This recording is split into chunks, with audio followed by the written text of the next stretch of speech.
السلام عليكم.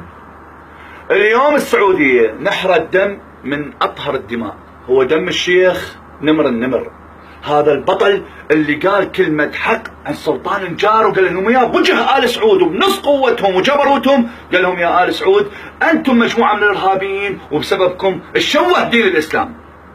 يا آل سعود روح شوفوا التاريخ، روحوا شوفوا دم نبي الله يحيى شلون دمر وهار مملكة هيرودس، ودم الإمام الحسين عليه السلام شلون حطم خلافة بني أمية، ودم حسن شحاتة شلون وقع محمد مرسي، وإن شاء الله دم الشيخ نمر النمر راح يكون بداية لانهيار قصوركم وعروشكم.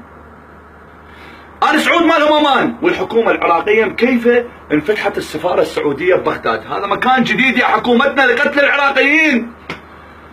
السعودية دمرت الدنيا كليتها، سبب ارهاب العالم كليته هو بسبب السعودية. نعمة الله عليكم يا آل سعود.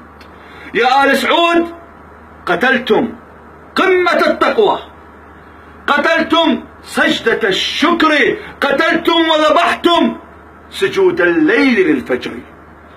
يا محمد أيها الهادي أترضى بطعنة الكفر؟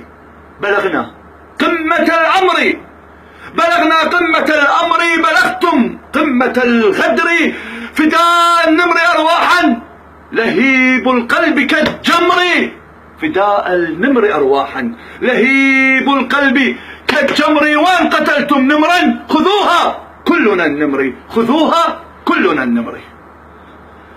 تحياتي أبو وسيم المعلم.